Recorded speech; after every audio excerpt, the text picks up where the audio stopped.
안녕하세요. 사연에 빠지다의 DJ 민영입니다.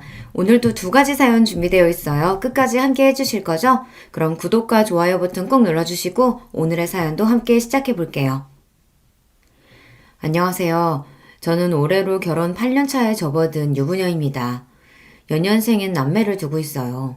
올해로 두 녀석 다 초등학교에 입학하면서 자기들도 이제 어린이라며 다 잘한 척을 할 때마다 남편이랑 둘이서 애들 몰래 얼마나 웃는지 모릅니다.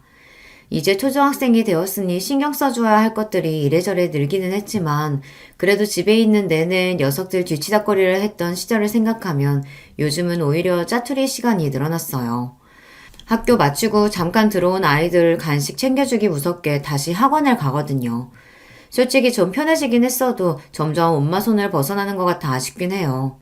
그래도 요새는 학교 못지않게 다들 학원에 가는 통에 학원 보내주지 않으면 친구들이랑 어울리기 힘들다고 하니 이것 또한 아이들이 자라나는 과정이라고 생각하고 있습니다.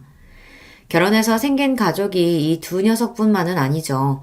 남편과 결혼하면서 시댁 식구들 역시 좋든 싫든 저의 법적인 가족이 되었어요.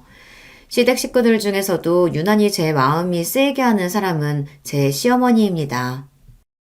어머님, 어머님이 뭘 그렇게 잘못했다고 그렇게 마냥 참고만 사세요? 이제 자식들 다 키웠고 마음에 걸릴 게 뭐가 있다고요. 어머님 하실 말씀 다 하고 사세요. 내가 이렇게 산 게 하루 이틀도 아니고 이제 와서 뭘 어떻게 하겠니? 모르면 몰랐지. 이제 제가 알고 있는데 저는 어머님 그렇게 사시는 걸 못 봐요. 시어머니께서 평생을 숨기고 사시던 비밀을 처음 알게 된 날, 저는 그야말로 충격의 도가니에 휩싸여 정신을 차릴 수가 없었습니다. 세상에 남들한테 말만 들었지 저는 제 주변에 그런 사람이 있으리라고는 생각조차 하지 못하고 살았거든요. 시어머니는 여전히 누군가에게 이런 사실을 밝히기를 꺼려했지만 저는 이게 시어머니가 움츠리고 위축되어야 할 일이 아니라고 생각해요. 이게 다 무슨 소리인가 싶으시죠?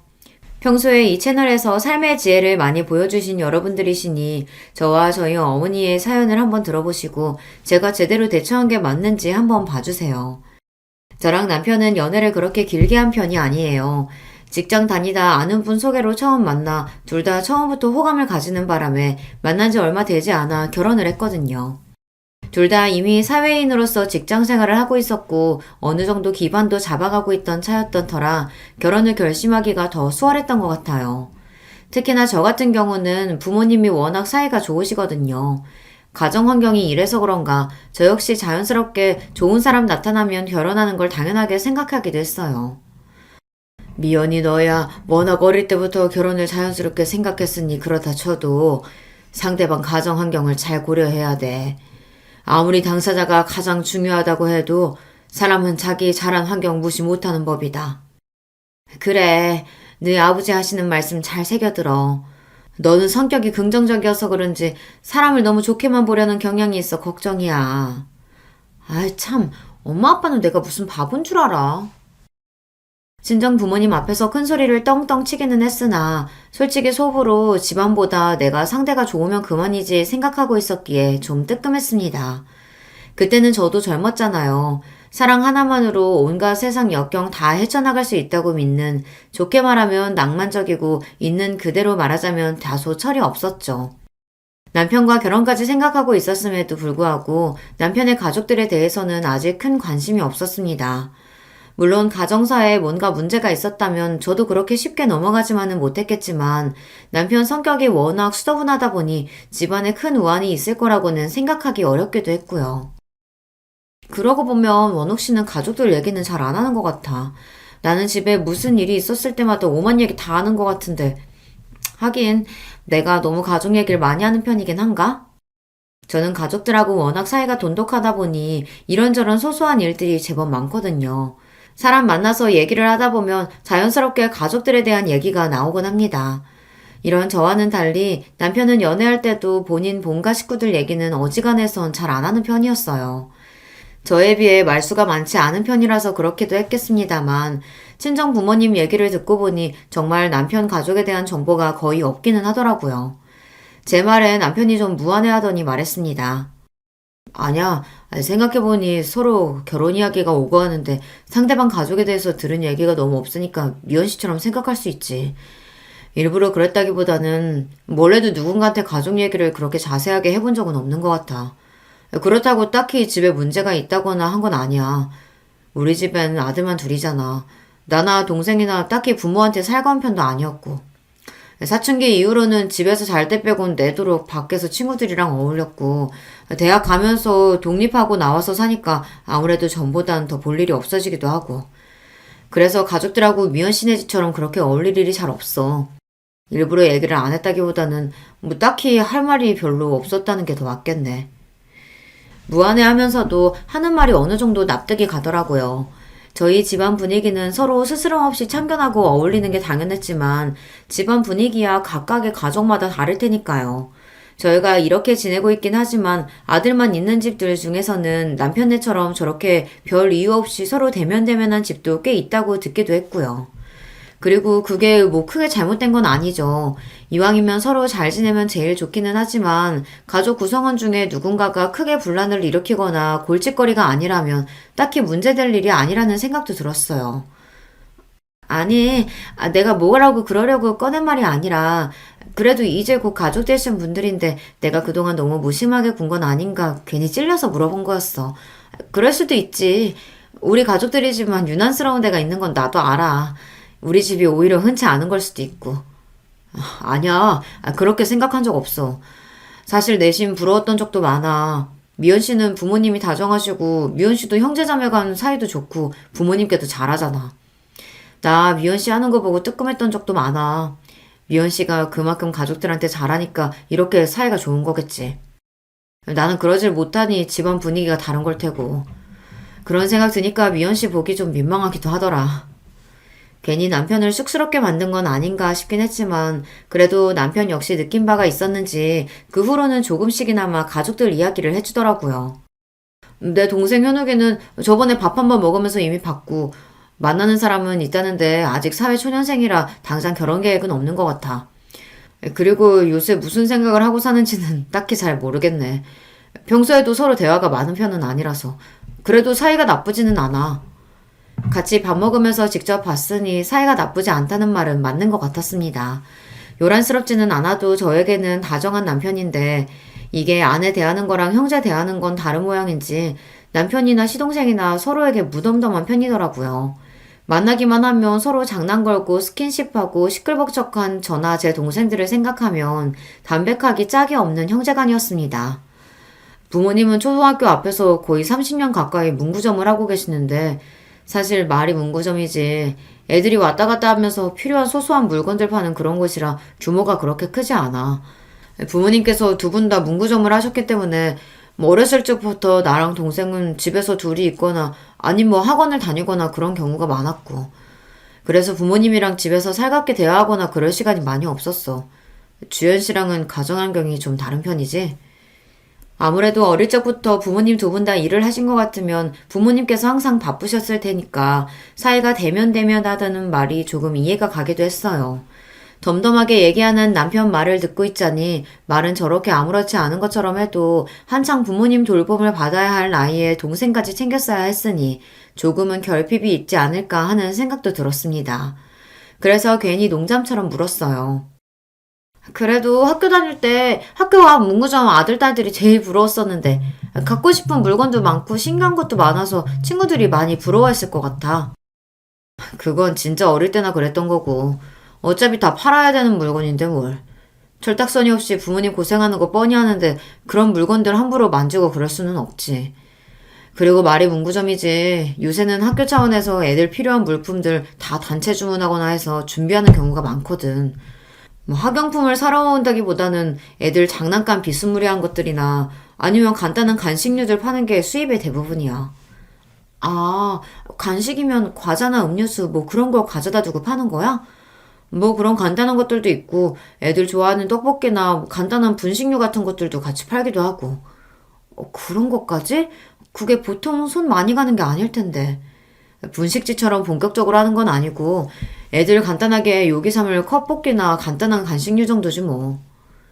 말이 간단하겠지. 애초에 식당으로 만들어진 것도 아닌데 그 열악한 환경에서 조리를 한다는 게 결코 쉽지 않을 터였습니다.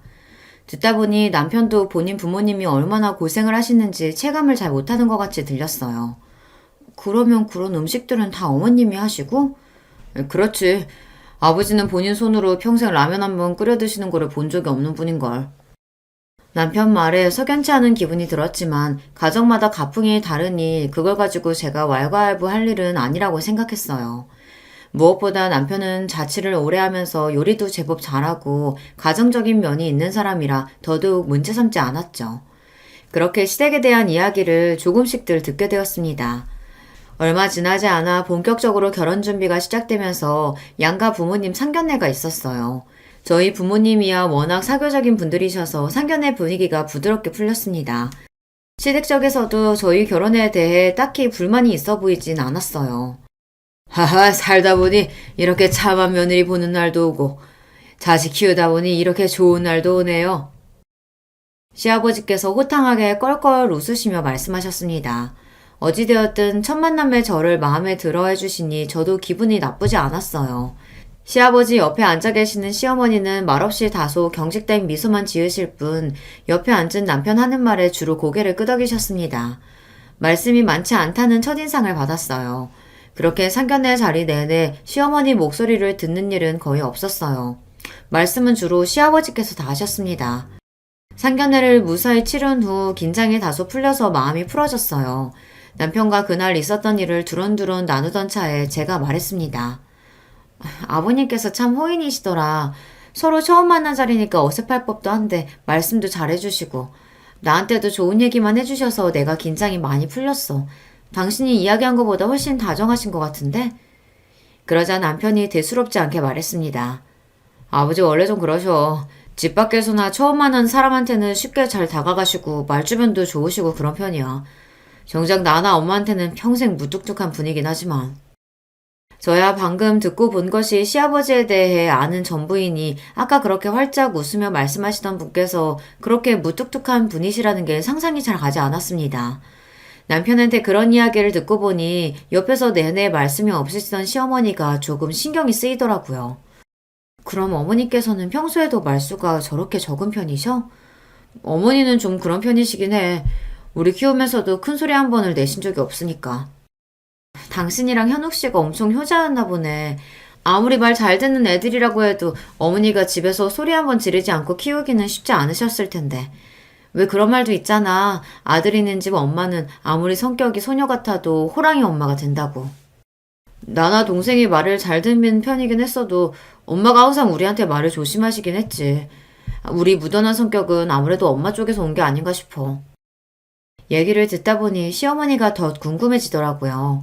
상견례에서 많은 대화를 나누지 못해서 더 그런 것도 있었겠지만 인상 자체가 부드럽고 조금은 주눅 들어 보이시는 게 왠지 마음이 더 갔습니다. 앞으로 결혼하면 평생 뵐 뿐이니까 그래도 저희 친정 부모님 닮아서 사교적인 성격인 편인 제가 먼저 살갑게 다가가야지 하고 다짐했습니다. 양가 상견례까지 잘 마쳤겠다. 저희 결혼은 순조롭게 진행되었어요. 그 후로 시댁을 몇 번 더 찾아뵈었지만 여전히 시아버지께서는 제게 친절하셨고 시어머니는 말씀은 많지 않으셔도 늘 저를 반겨주셨어요. 이만하면 제법 괜찮은 시댁이다 라는 생각이 들었습니다. 먼저 결혼한 친구들 중에서는 시댁 식구들 중에서 유별난 사람들이 꼭 한둘씩은 있어서 마음고생을 하는 경우가 꽤 있었거든요. 특히 시어머니 문제로 말이에요. 하지만 애초에 말씀 자체가 많지 않으신 시어머니였기 때문에 갈등의 소지는 딱히 보이지 않았습니다. 오히려 곧 며느리로 들어올 저에게 아직도 낯가림을 하시는 것 같았어요. 어머님 이리 주세요. 제가 도와드릴게요. 아니야. 시집 오면 우리 애랑 살면서 살림할 것도 갑자기 확 늘어날 텐데 벌써부터 고생스럽게. 이렇게 저를 배려해 주시는 말씀도 서슴없이 하셨고요. 이런 분이 결혼한 후라고 갑자기 돌변하셔서 며느리 시집살이를 시키실 분으로 보이지는 않았습니다. 그렇게 저와 남편은 드디어 결혼식을 무사히 끝냈어요. 결혼 이후로 짧은 신혼여행을 다녀온 뒤 곧장 회사로 복귀해서 신혼생활에 적응하느라 저와 남편 모두 눈꼴 뜰 새 없이 바빴습니다. 생각보다 저희 친정이나 시댁에 갈 일이 그리 자주 있지는 않았어요. 저희 친정에서야 아직 새로운 생활에 적응하느라 바쁜 저를 배려한다고 그러셨겠지만 시댁에서도 굳이 새로 며느리가 된 저를 일부러 불러내시지도 않더라고요. 이 역시 저에 대한 배려라고 느꼈습니다. 그래도 제 입장이 며느리인지라 시부모님께 마냥 신경을 안 쓸 수가 없더라고요. 결혼을 했으면 이제 저도 그 집 식구인데 두 분 어떻게 생활하시나 궁금하기도 했고요. 그래서 남편보다 일찍 퇴근한 날 남편에게는 따로 이야기하지 않고 시부모님께서 평생을 일해오셨다는 문구점으로 향하게 되었습니다. 어머님, 아버님, 저 왔어요. 아이고, 세아가, 이 시간에 여기는 어쩐 일이냐? 생각지도 못했던 저의 등장에 시어머니와 시아버지 두 분 모두 눈이 휘둥그레졌습니다. 시아버지께서는 놀란 와중에도 버선발로 저를 반갑게 맞이해 주셨어요. 아무래도 시간이 퇴근 시간 무렵이다 보니 초등학생 손님들이 다 빠진 모양인지 가게가 한산했습니다. 말이 문구점이지 남편 말처럼 요새 아이들이 문구점에 와서 학용품이나 준비물을 사는 편은 아니다 보니 규모가 소박한 편이었어요. 남편 말처럼 아이들 장난감이나 놀이거리들이 가득 쌓여있는 한쪽에 떡볶이를 비롯한 간단한 부식들이 놓여있는 공간이 보였습니다. 제 한 평이 될까 싶은 협소한 공간이었죠. 바로 그 공간이 그 좁은 문구점 안에서도 시어머니께서 수십 년을 일해오신 곳이었어요. 주변을 둘러보니 안쪽에 두 분이 잠시 쉴 수 있는 쪽방이 있는 것을 빼고는 요리를 할 만한 공간이 마땅치 않아 보였습니다. 생각처럼 간식 판매하기에는 좀 열악해 보였어요. 며느리에게 예고도 없이 일하는 장면을 보이게 된 게 많이 민망하셨던지 시어머니 얼굴이 좀 붉어 보였습니다. 두 분 당황스럽게 괜히 연락도 하지 않고 불쑥 찾아온 건가 싶었지만 그래도 여기서 일하시면서 제 남편 잘 키워주시고 지금껏 길러주셨으니 저도 가족으로서 오지 못할 곳에 온 것은 아니라고 생각했습니다. 두 분 일하시는 거 보면서 추워도 부끄럽다거나 하는 생각은 감히 해본 적도 없어요. 세상에 존재하는 모든 노동은 고귀한 것이고 두 분이 떳떳하게 일하셔서 버신 돈인데 그렇게 생각할 이유가 전혀 없었죠. 그래서 저는 시어머니 손을 꼭 잡고 말했습니다. 어머니 정말 대단하세요. 저는 워낙에 손재주가 없어서 남들 먹이기는커녕 제 입 하나 채우기도 그렇게 힘들던데. 이 근처의 학생들이 어머니 떡볶이를 그렇게 좋아한다면서요? 저도 한번 먹어보고 싶어요. 아이고, 하루 종일 일하느라 고생했는데 겨우 이런 음식 먹어서 되겠어?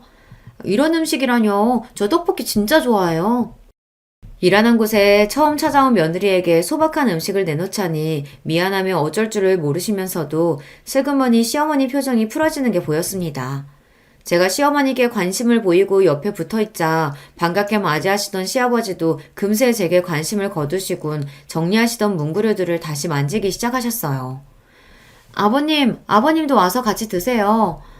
응, 나는 요기한 지가 얼마 안 돼서 이거보다 맛있는 거 사줘야 하는데 그걸로 되겠어? 괜찮아요. 어머님 솜씨가 워낙 좋으시잖아요. 그렇게 생글생글 웃고는 드디어 어머님 떡볶이 맛을 보았습니다. 평소에도 워낙 손맛이 좋은 분이시라 그런지 떡볶이도 진짜로 맛있었어요. 제가 떡볶이를 좋아하기도 하지만요. 어머님, 이 정도 솜씨면 따로 분식집을 차리셔도 대박 나겠어요. 아, 내가 무슨 그럴 재주가 되나, 뭐. 얼굴을 붉히시면서도 새 며느리 칭찬에 기분이 좋으신 듯한 시어머니였습니다. 말수가 많지는 않으셨지만 이렇게 시어머니 말씀하시는 걸 듣고 보다 보면 자기 스스로를 많이 낮추시는 것 같다는 생각이 많이 들었어요. 왠지 모르게 자신감도 좀 없어 보이시고 귀도 눌려 보이시고 한평생 열심히 일하셔서 자식들 다 장성시키고 본인 힘으로 이렇게 생활을 잘 꾸려가고 계신데 그럴 이유가 전혀 없었음에도 말이죠. 그날 집에 돌아와서 밤늦게 퇴근한 남편에게 시부모님의 문구점 첫 방문을 미주알 고주알 떠들어댔습니다. 당신 어머님 떡볶이 그렇게 맛있다는 얘기 왜 안 했어? 내가 먹어보고 얼마나 깜짝 놀랐는지 몰라. 어머님 손맛이 좋다는 건 진작 알고 있었지만 애들한테 왜 그렇게 인기가 좋은지 알겠더라. 나야 뭐 분식류는 잘 안 먹으니까. 그리고 엄마가 평생 만들어 파시던 음식이다 보니 좀 질리기도 해서 손이 잘 안 가기도 했고. 하긴 좋은 것도 3번이면 질린다고 하던데 그걸 평생 본 남편 입장에서는 그럴 수도 있겠다 하는 생각이 들었습니다. 그보다 참 가뜩이나 가게가 그렇게 큰 편은 아닌데 어머님이 시설도 제대로 안 갖춰진 곳에서 한편에서 그렇게 고생하시는 거 보니까 내가 마음이 좀 그렇더라. 이제 어머니 연세도 그리 적지 않으신데. 우리도 직장 잡고 어느 정도 수입이 모이면서 어머니는 이제 쉬셔도 되지 않겠냐고 여쭤봤는데 오히려 어머니가 더 밖에 나가서 일하고 싶어 하시더라고. 어머님 성격이 그리 사교적인 편은 아니셔서 고생스럽지 않으실까 했는데, 아무리 애들이라고 해도 하루 종일 손님 상대하는 게 힘들지 않으실까 싶었는데, 그건 또 아닌가 봐. 아무래도 애들이잖아. 그리고 집에서 하루 종일 아버지만 기다리고 있는 걸 별로 달가워하지 않으시는 것 같더라고. 우리 형제 대학 가면서 둘 다 일찍 독립해서 나오고 집에 있는다고 아버지 외에 돌아올 식구가 있는 것도 아니고 그렇다고 우리 집에 살가운 딸이 있는 것도 아니고 집에만 계시기 어머니도 적적하지 않으실까 해서 그냥 그러시라고 했어. 그렇구나. 그럼 내가 가끔씩이라도 문구 좀 들려서 어머니 말동무도 해드리고 그래야겠다. 당신 퇴근하고 피곤할 텐데 그렇게까지 안 해줘도 돼.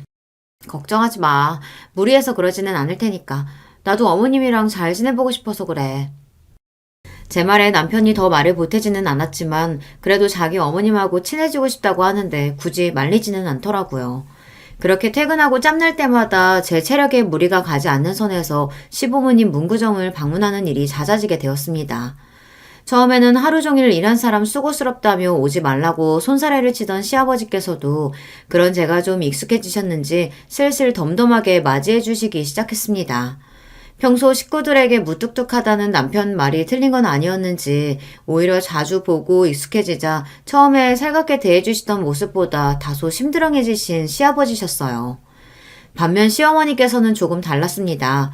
첫 며느리임에도 불구하고 저를 어려워하시는 티가 역력하셨던 시어머니께서 제가 먼저 살갑게 다가가자 조금씩 마음을 열어주시기 시작하신 거예요. 처음에는 그 좁은 문구점에 엉덩이 붙일 곳조차 마땅치 않아 옆에 서서 어머님을 도와드리겠다고 하는 저를 보고 어쩔 줄 몰라 하셨거든요. 그런데 이런 방문이 여러 번 이어지자 이제는 제가 문구점에 들어서면 먼저 다가오셔서 슬그머니 손을 잡아주시는 어머님이셨습니다. 퇴근하고 평일에 쉴 시간도 부족할 텐데 왜 또 여길 왔어? 저녁은 먹고 온 거야? 아니요, 저 배고파요, 어머님. 어머니 떡볶이 먹고 싶어서 아무것도 안 먹고 왔어요. 이렇게 부실한 음식 말고 제대로 된 걸 먹어야지. 그렇게 말씀하시며 집에서 일부러 저 먹이려고 싸우신 밑반찬틀을 쪽방 안에 펼쳐놓고 제 저녁부터 챙겨주시는 시어머니셨습니다. 어머니 일부러 안 그러셔도 된다니까. 시댁 식구들이랑 좀 더 가까워지고 별 재주는 없지만 조금이나마 도움이 되고자 해서 온 건데 오히려 시어머니께 일감을 하나 더 늘려드린 것 같아서 송구스러웠어요. 그럼에도 불구하고 얼른 저녁 먹으라며 제 손에 숟가락을 쥐어주시는 시어머니셨습니다. 우리 집에서 먹는 반찬 그저 조금씩 더러운 거밖에 없는데 수고스러울 거 하나도 없어. 매일 고생하는 사람 밥이라도 제대로 챙겨 먹여야지. 보고만 있지 말고 어서 먹어. 가까워질수록 참 다정한 분이셨어요. 며느리라고는 해도 아직 결혼한 지 얼마 되지 않아 안지도 오래되지 않았는데 꼭 본인 딸처럼 저를 살뜰하게 챙겨주시는 시어머니셨습니다. 저 역시 처음에는 제게 대면대면 하셨던 분이 제게 이렇게 마음을 써주시고 애정을 표현해주시는 게 기뻐서 시어머니를 뵐 때마다 기분이 좋았습니다. 한번 마음 열어주기가 어려워서 그렇지 본인 사람에게 한없이 마음을 퍼주시는 분이셨어요. 그렇게 시어머니와 가까워지고 그분을 자주 뵙게 되자 전에는 몰랐던 것들이 하나둘씩 눈에 들어오기 시작했습니다. 어머님 손목 다치셨어요? 손문 쪽이 많이 부었는데요. 이거? 이거 왕구 들어있는 박스 나르다가 내가 다른데 정신을 파는 바람에 조금 삐끗했어. 아무렇지도 않아. 걱정 안 해도 돼. 황급히 손목을 숨기는 시어머니셨지만 이미 제 눈에 금방 생긴 멍자국과 부풀어 오른 손목이 들어온 후였습니다. 어머니 조심 좀 하시지. 가만 보면 이렇게 얌전하신 분이 왜 이렇게 자주 다치시나 몰라요. 병원 가봐야 하는 거 아니에요? 이 정도로 무슨 병원은 금방 놔두면은 금세 나 괜찮아. 저를 챙겨주시는 거에 반에 반만 스스로를 챙기셔도 참 좋을 텐데 본인 몸에는 영 신경을 쓰지 않으시는 시어머니셨어요. 그러고 보면 시어머니께서 자잘하게 몸에 새로운 상처를 달고 오실 때가 잦은 편이었습니다. 생각해보면 그때부터 의심을 했어야 했어요. 제가 평소에 보는 시어머니께서는 매사 조심스러운 분이셨고 행동도 역시 마찬가지셨어요. 그런 상처를 달고 사실 만큼 덤벙대는 분도 아니셨고 느릿하면 느릿한 편이셨지 결코 성급하게 서두르는 분이 아니셨습니다. 여보, 어머님이 평소에 상처가 너무 자주 생기시는 것 같아.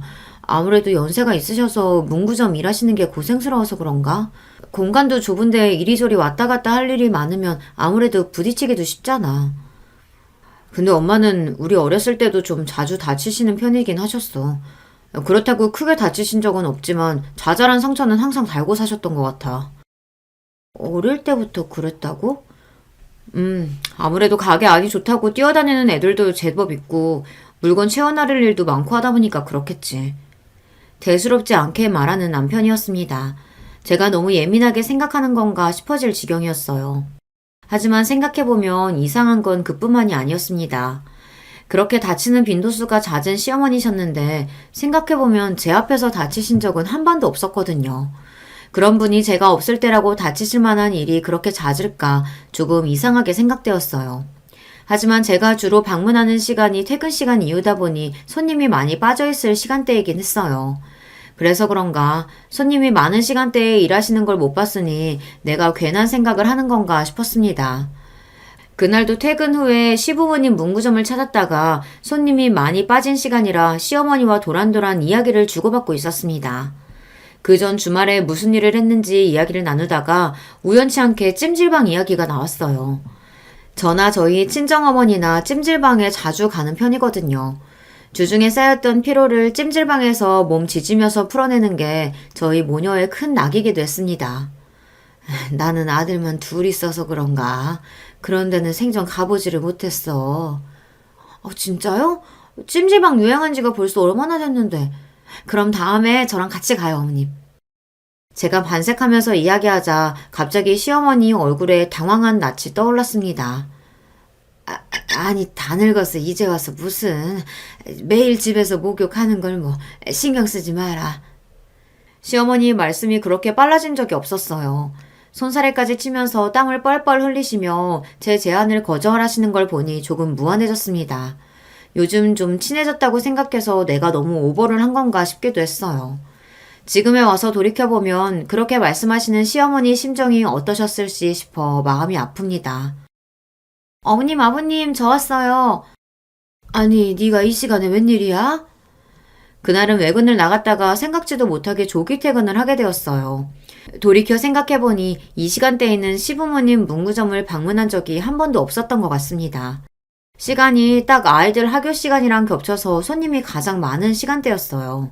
전에 없이 문구점 안이 와글와글 거리는 걸 보자 바쁘실 때의 풍경은 이렇겠구나 싶어 새삼 문구점이 새로워 보였습니다.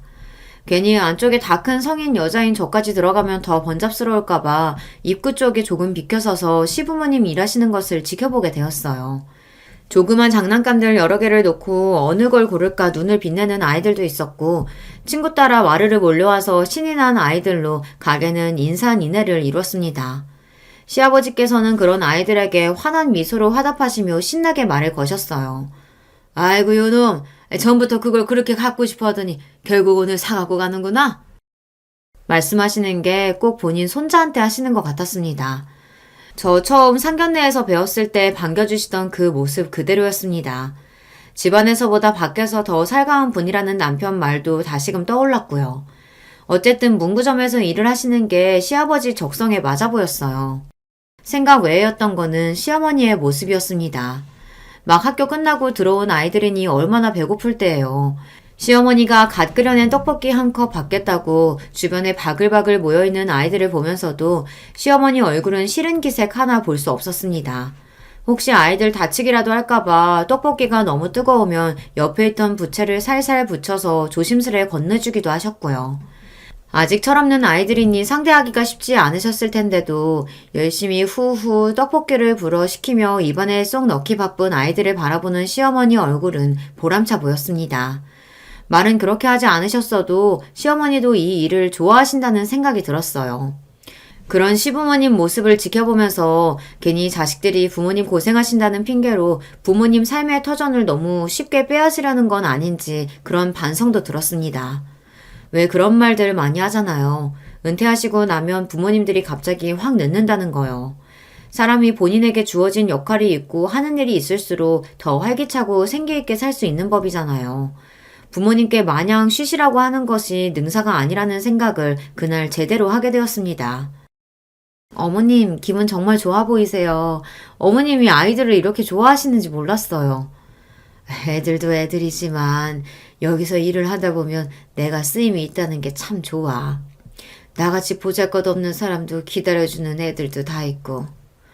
어머님, 무슨 말씀을 그렇게 하세요? 어머님처럼 이렇게 손맛도 좋고 다정하신 분이 또 어디 계신다고요? 시어머니를 좋아하는 만큼 자기 스스로를 자꾸 낮춰서 이야기하는 시어머니 모습에 속이 많이 상했습니다. 어머니, 그러지 마세요. 어머님처럼 좋은 분이 또 어디 계신다고. 저 그러면 정말 속상해요. 그래, 그래. 알았어. 정말로 속상해하는 저를 보시며 황급히 저를 달래주시는 시어머니셨습니다. 그러고 나서 당분간은 회사 일이 갑자기 바빠지는 바람에 문구점에 잘 들리지 못했어요. 간신히 진행하던 프로젝트를 마무리하고 간만에 또다시 예고 없이 시부모님의 문구점으로 향했습니다. 어머님, 아버님, 저 왔어요. 그래, 세기 오랜만이다. 그렇게 도착한 문구점에는 시아버지 혼자 계셨습니다. 갑자기 들어온 저를 보고 시아버지 얼굴이 당황한 기색이 역력했어요. 아버님, 어머님은 어디 계세요? 그 사람 오늘 몸살기가 있다고 해서 집에서 그냥 쉬라고 했다. 어머, 병원 안 가보시고요? 식사는 하셨대요? 내가 다 챙겨줬으니까 너 신경 쓸 거 없다. 일하느라 바쁜 사람이 뭐하러 여기까지 왔어? 얼른 집에 가, 얼른. 그렇게 한사코 저를 내쫓으시는 시아버지 때문에 얼결에 밀려서 문구점 밖으로 나왔습니다. 시아버지가 시어머니를 잘 챙겨주고 나왔다고는 하시지만 문구점 찾는 아이들에게면 몰라도 평소에 시어머니에게 그렇게 살갑게 대하지 않는 시아버지셨어요. 정말로 편히 잘 쉬고 계시는 건지 걱정스러운 마음에 죽집에서 죽을 포장해다 시댁으로 향했습니다. 문구점에는 자주 들렀어도 일하시느라 시부모님께서 시댁을 비우실 때가 많아서 제가 시댁으로 찾아가는 일은 그렇게 많지 않았어요. 저로서도 오랜만에 시댁 방문이었습니다. 그렇게 도착해서 시댁 초인종을 눌렀어요. 띵동 띵동 여러 번 초인종을 눌렀는데도 안에서는 대답이 없었습니다. 혹시 주무시는 건가 싶어 내가 너무 요란을 떨었나 생각하고 있는데 안쪽에서 우당탕 소리가 들리더니 황급히 시어머니가 문을 벌컥 여셨습니다. 어머, 너 어떻게 여기까지 다 왔어? 허둥지둥 제게 말씀하시는 시어머니를 보고 저는 순간 몸에 피가 다 얼어붙는 줄 알았어요. 시아버지 말씀에 따르면 몸살에 걸렸다는 시어머니는 꼴이 말이 아니었습니다. 머리는 어디서 뜯겼는지 산발에 집안에는 가재도구가 나동그라져 있고 시어머니는 지금 눈앞에 서 있는 게 며느리인지 아닌지 정신도 제대로 차리시지 못하는 것 같았어요. 무엇보다 저를 경악하게 했던 건 시어머니 얼굴에 선명하게 남아있는 멍자국이었어요. 어머니, 도대체 이게 다 무슨... 그게 아니라... 시어머니 얼굴을 보고 경악에 차서 소리를 버럭 지르는 제 모습에 시어머니는 순간 주춤했습니다. 그제야 당신 눈앞에 서 있는 사람이 누구인지 제대로 인식을 하신 것 같았어요. 그만큼 시어머니께서도 경황이 없으셨다는 거겠죠. 나중에 알고 보니 이렇게 선명한 폭력의 흔적을 시아버지 외에 누군가에게 보이는 것 자체가 그날이 처음이셨던 거예요. 분명 시어머니는 공포에 질려 있었습니다. 어머님, 대체 누가 이랬어요? 이게 무슨 일이에요, 네? 아니야. 그건 아무리 좋게 봐주려고 해도 인간의 주먹이 만들어낸 명백한 폭력의 흔적이었어요. 당연히 의심스러운 건 시아버지였습니다. 상상조차 하기 끔찍하지만 그렇지 않으면 단 두 분이서 사시는 이 집 안에서 시어머니의 얼굴을 저렇게 만들어 놓을 사람이 대체 누구란 말입니까? 분노에 찬 저를 보고 시어머니는 이제 온몸을 덜덜 떨기 시작하셨습니다. 안 돼, 아가. 제발 그냥 못 본 걸로 해주면 안 될까? 어머니, 지금 이 시경을 하시고 무슨 말씀을 하시는 거예요? 저랑 당장 병원부터 가요. 안 돼. 다른 사람들 알면 안 돼. 몸을 떨다 못해 이제 오열을 하기 시작하신 시어머니는 극도의 흥분 상태였어요. 이러다가 정말 큰일 나지 싶어 일단 저는 시어머니부터 진정시키기로 했습니다. 떨림이 멈추지 않는 시어머니를 끌어안고 제가 말했어요. 알았어요, 어머니. 어머니 시키는 대로 할 테니까 제발 진정하세요. 네? 그렇게 한참을 안고 토닥이고 나서야 겨우 시어머니의 몸의 떨림이 진정되었습니다. 처음에는 이 사실을 들키면 안 된다는 생각에 정신없이 소리를 치시던 시어머니도 차츰 정신이 들며 며느리에게 부끄러운 꼴을 보였다는 수치심에 고개를 들지 못하셨어요. 어머님 잘못하신 거 하나도 없어요. 그러지 마세요, 제발. 주연아, 우리 아들들 나 이렇게 사는 거 아무도 몰라. 얘기하면 안 돼, 응? 어머님, 대체 언제부터 이러신 거예요? 아버님이 항상 이러셨어요? 그러자 설움이 복받쳤는지 시어머니께서 다시 눈물을 뚝뚝 떨구기 시작하셨습니다. 주연아, 내가 이렇게 산다. 나 너희 시아버지한테 평생 이렇게 맞고 살았어. 시어머니의 그 말 한마디에 피가 거꾸로 솟는 기분이었어요. 도대체 이 집안에서 얼마나 긴 시간 동안 있어서는 안 되는 일이 벌어졌는지 그 끔찍함에 입을 다물 수가 없었습니다. 가족에게 무심한 사람이라고 생각하긴 했지만 설마 시아버지가 이런 사람일 거라고는 상상도 하지 못했어요. 이게 도대체 사람이 할 짓입니까? 잘못이 있다고 하더라도 사람한테 손찌검을 해서는 안 되는 일인데 시어머니는 평생 시아버지 하는 말에 군말 없이 따르기만 하는 순종적인 분이셨습니다. 아무리 생각해도 시어머니가 이런 대접을 받을 이유가 없었어요. 더 기가 막혔던 건 평생 이렇게 사셨는데도 남편을 비롯한 아들 둘이 이걸 평생 몰랐다는 겁니다. 어머님, 아들들이 정말 몰랐다는 거 확실해요? 애들은 몰라. 원욱이도 현욱이도 절대 몰라. 내가 이거 모르게 하느라고 얼마나 애를 썼는데. 어머니, 도대체 이런 걸 왜 참고 사셨어요? 어머니가 뭘 잘못했다고요? 나도 네 시아버지 이럴 때마다 정말 끔찍했지만 그래도 애들한테 손 안 대는 게 어디야 라고 생각했어. 그 사람도 자식 보기 부끄러운 줄은 알았나 본지 평소에는 화가 나서 나한테 손을 대도 얼굴이나 눈에 드러나는 곳을 건들진 않았었는데 얼마 전에는 자기 성질을 못 이겨서 이렇게 만들어 놓긴 했지만 그래도 이렇게 얼굴을 대놓고 때리는 경우는 많지 않았어. 자기도 해놓고 나서 놀라는지 며칠 가게 나오지 말라고 하더라. 그게 지금 할 소리입니까? 사람 얼굴을 이 지경으로 만들어 놓고 병원에 가지는 못할 망정 집안에 박혀있으라고 한 거나 마찬가지잖아요. 하기야 제정신이 박혀있는 인간이라면 어떻게 자기 부인을 이 모양으로 패놓을 수가 있습니까? 시아버지가 정말이지 야차같이 느껴졌습니다. 그때는 어떻게든 시어머니를 이런 끔찍한 환경에서 빼내야 한다는 생각밖에 들지 않았어요. 어머님, 이러다가 정말 큰일 나요. 한번 손찌검하기 시작한 사람은 절대 그 버릇 못 고친대요. 그래도 한번 이러고 나면 자기도 양심이 있는지 한동안은 안 건드려. 괜찮을 거야. 양심은 무슨 양심이요? 어머니, 사람 이렇게 만들어 놓고 무슨 양심이 있다는 거예요?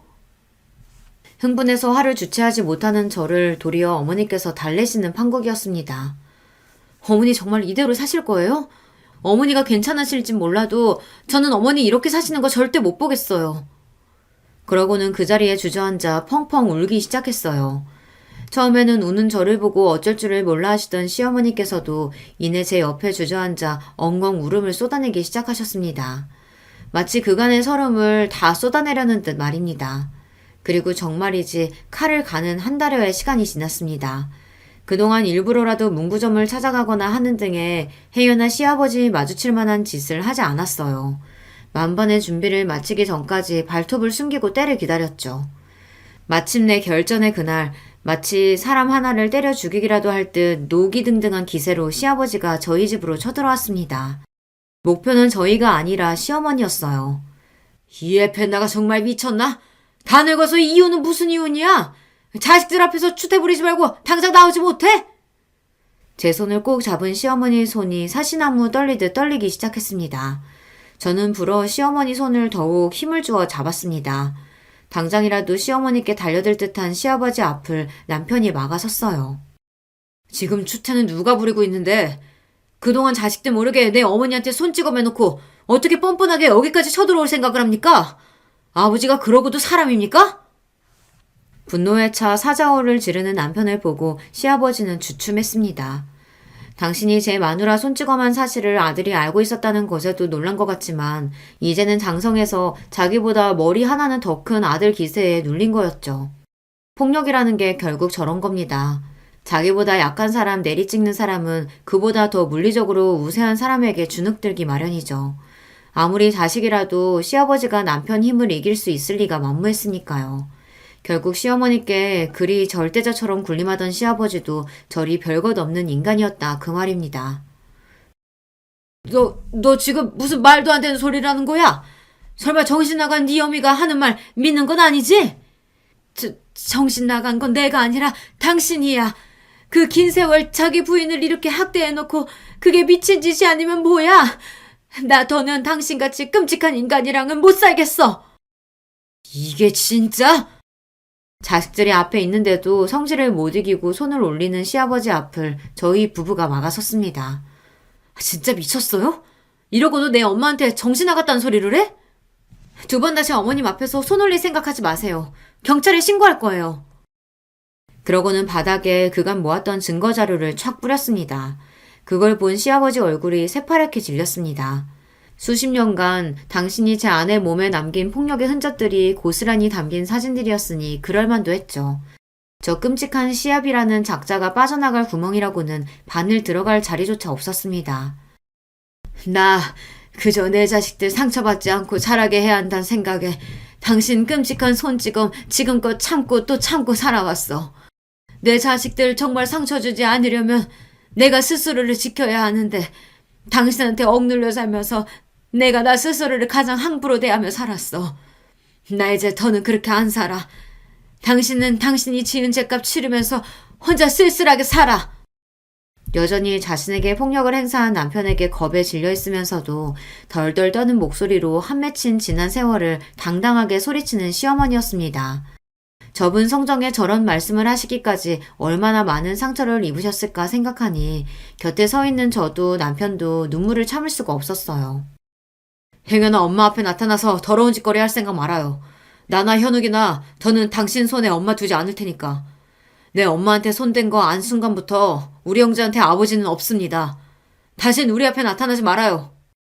자기가 죄다 잘못해놓고도 뭐가 그리도 분한지 씩씩대던 시아버지가 당장이라도 사단을 낼 기세인 남편에게 눌려 마지못해 자리를 피했습니다. 긴장이 풀렸는지 다리에 힘이 풀린 시어머니가 그대로 주저앉으셨어요. 잘하셨어요. 잘하셨어요, 어머니. 그렇게 세 식구가 얼싸안고 또다시 펑펑 울었습니다. 사건의 전말은 이러했어요. 시어머니는 극구 만류하셨지만 본인 어머니가 어찌 사셨는지 아들들이 모르는 건 말도 안 됐습니다. 수차례의 설득 끝에 간신히 시어머니를 설득해 남편과 시동생에게 사실을 알리기로 했습니다. 어떻게 아버지가 이럴 수 있어? 어떻게 사람이 이런 짓을... 우린 그것도 모르고 자식이 돼서 엄마가 이렇게 산 줄도 모르고. 아버지에 대한 경악, 어머니의 지난 세월에 대한 분노, 그리고 일이 이 지경이 되도록 아무것도 몰랐다는 죄책감까지 남편과 시동생도 충격에 휩싸였습니다. 내가 이런 끔찍한 일을 당신한테 알리기로 한 건 지금부터는 무조건 당신이랑 도련님이 어머니 편이 되어줘야 하기 때문이야. 평생 자기 샌드백 취급한 아내인데 이제 와서 반항한다고 들어먹을 양반도 아니고 지금부터라도 아들들이 어머님을 확실하게 보호해줘야 한다고. 알았어? 그렇게 분노에 찬 두 아들들의 절대적인 지지를 얻어낼 수 있었습니다. 그 다음은 이혼 소송과 형사 고발을 위한 자료 수집이었어요. 시어머니께서 그동안 주기적으로 폭행당한 스스로의 몸을 촬영하시고 폭력의 증거를 수집해 오셨던 건 의외의 사실이었습니다. 나는 몰라도 혹시나 나중에라도 내 새끼들한테까지 손을 뻗치면 어쩌나 싶어 설마 하는 마음에 준비해둔 거였어. 근데 이렇게 쓰게 될 줄은 나도 몰랐다. 잘하셨어요, 어머니. 이혼 소송은 물론이거니와 경찰에 시아버지를 고발하기에도 차고 넘치는 자료였어요. 그렇게 시어머니의 제대로 된 반격이 시작된 겁니다. 이건 시작에 불과했어요. 그동안 어머님이 부식 판매해서 현금 모인 건 다 시아버지가 따로 꽁쳐뒀다면서요. 그러면 이혼할 때 위자료나 재산 분할도 얼마 안 나올 텐데 그건 안 되죠. 어머님이 얼마나 고생해서 버신 돈인데 그 돈 숨겨둔 곳 모르세요? 왜 몰라. 그 사람 하는 짓이야 뻔한 걸. 그렇게 시아버지가 제가 몰래 숨겨둔 현금 숨겨둔 곳에서 돈이 줄줄 새는 줄도 모르는 동안 착실히 그걸 빼돌려다 금고에 따로 숨겨두었습니다.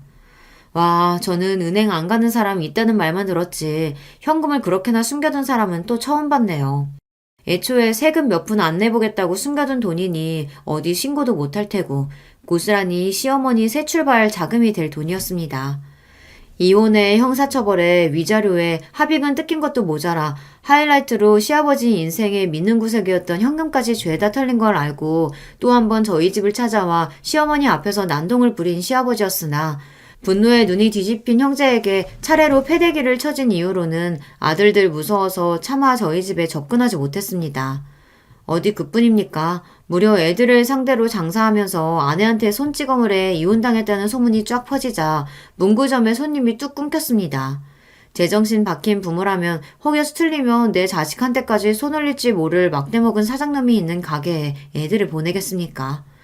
수십 년을 이어온 문구점이 금세 매물로 나오는 데는 긴 시간이 걸리지 않았습니다. 미연이 네가 아니었다면 지금까지도 그 인간한테 맞으며 살고 있었겠지. 누구한테라도 들키면 죽을 줄 알았는데 막상 나보다도 더 아파해주는 너를 보니 그제야 더는 이렇게 살지 않을 용기가 났다.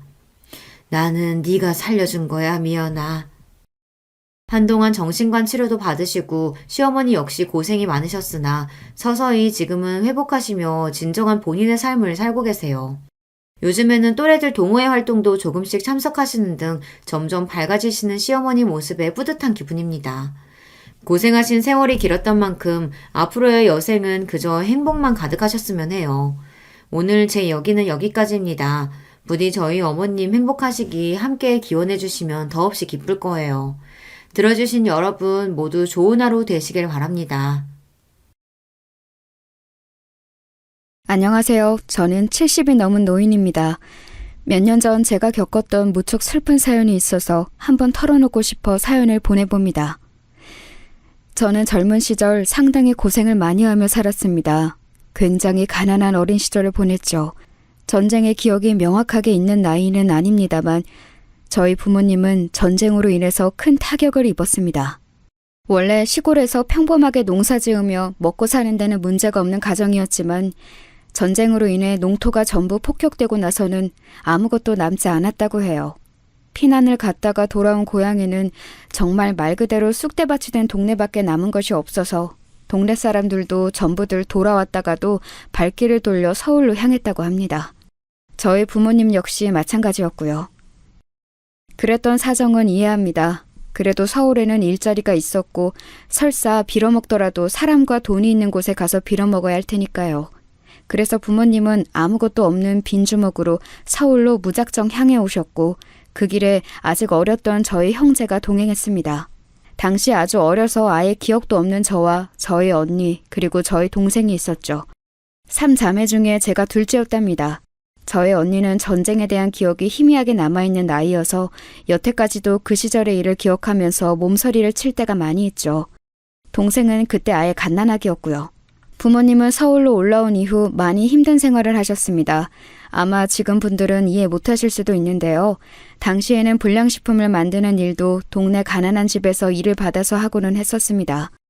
초등학교 앞에서 팔던 오렌지 주스도 사실 오렌지 주스가 아니라 설탕물에 식용 염료를 탄 것이었죠.